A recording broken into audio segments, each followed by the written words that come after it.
देखें स्टूडेंट, अगर question number 2 की बात करें तो हमारे पास जो है क्वेश्चन नंबर 2 का जो 8 पार्ट है ये गिवन है।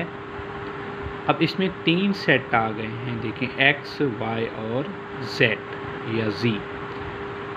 यानी इसमें वही बात कि सेट को हम इंग्लिश अल्फ़ाबेट कैपिटल यानी बड़े हरूफ से डिनोट करते हैं। ये देखें x भी बड़ा है, y भी बड़ा है और z भी बड़ा है। और इनके जो अरकान होते हैं, ये एलिमेंट होते हैं, वो हमेशा छोटे हरूफ से, छोटे इंग्लिश अल्फ़ाबेट से हम डिनोट करेंगे। ये y के देखें, z के देखें, ये लिखना का तरीका होता है। और फिर हम उसको करली या दरमियानी ब्रैकेट में क्या करते हैं, क्लोज्ड करते हैं।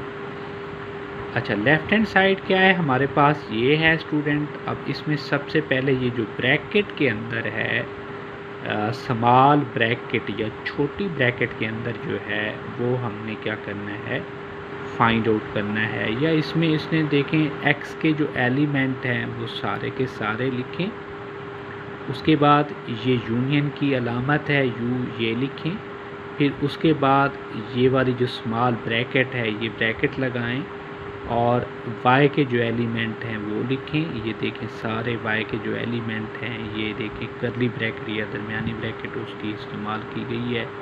फिर यूनियन u जो लिखा हुआ है वो लिखें और उसके बाद ये देखें z के सारे एलिमेंट या अरकान लिखें। फिर उसके बाद छोटी ब्रैकेट भी हमने डाल ली है।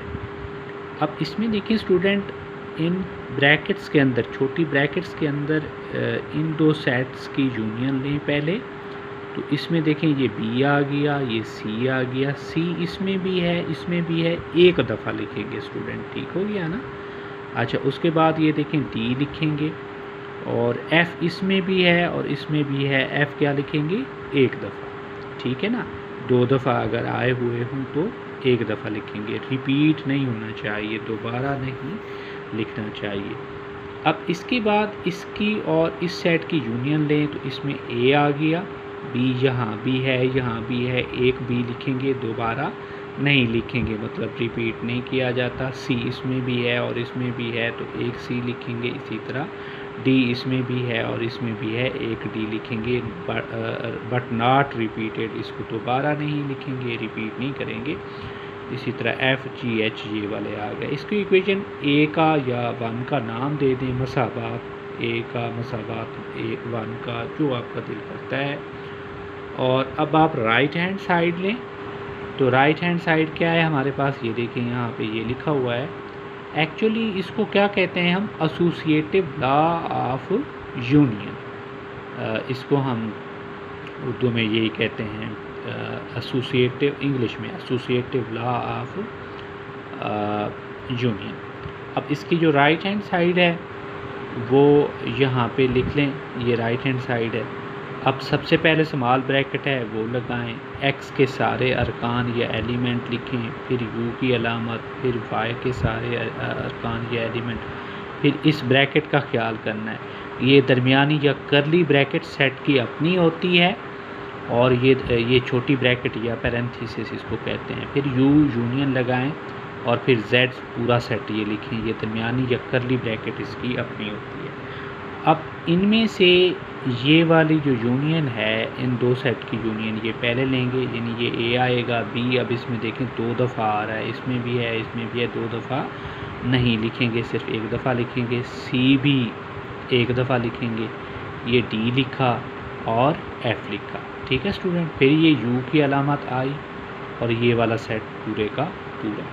यूनियन में सारे एलिमेंट या सारे अरकान लिखे जाते हैं, लेकिन आपने दो दफ़ा नहीं लिखना। अगर उसमें भी है और उसमें भी है तो आपने सिर्फ एक दफ़ा लिखना है।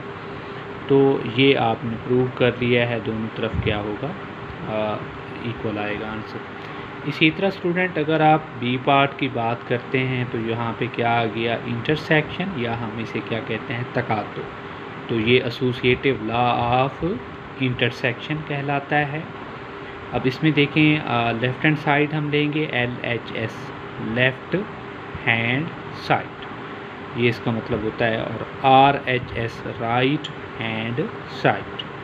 अच्छा स्टूडेंट, ये साइड आपने ले ली, सबसे पहले एक्स के एलिमेंट लिखें, फिर ये इंटरसेक्शन उल्टा यू या एन टाइप जो है वो लिखें, स्मॉल ब्रैकेट लगाएं, फिर वाई लिखें। ये देखें सारा वाई सेट विद ब्रैकेट, उसकी अपनी जो ब्रैकेट होती है सेट की वो लिखा, फिर ये इंटरसेक्शन की अलामत, फिर ये जेड के सारे एलिमेंट। अब इंटरसेक्शन में स्टूडेंट जो क्या होता है, इसमें और इसमें इन दो सेट्स में जो क्या है, या इसमें और इसमें इन दो सेट्स के दरमियान जो कॉमन है, यानी जो इस सेट में भी हो और इस सेट में भी हो। लेकिन आपने अब करना क्या है, ये स्मॉल ब्रैकेट के अंदर जो है, ये स्मॉल ब्रैकेट के अंदर इन दो सेट्स में से पहले वो कॉमन या मुश्तरक लेना है, जो कि ये सी इसमें भी है और इसमें भी है, ये कॉमन है। इसी तरह एफ दोनों में क्या है, मुश्तरक है।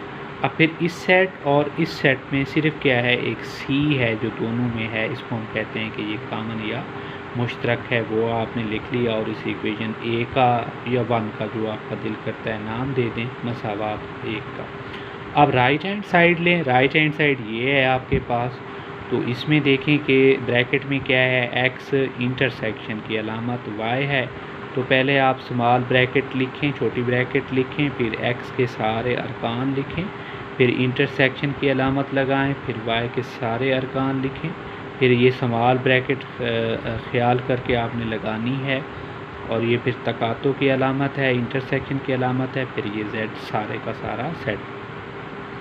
अब इसमें और इसमें, यानी ये जो छोटी ब्रैकेट होती है उसके दरमियान जो पहले है उसको कॉमन लें उन दो सेट्स में से।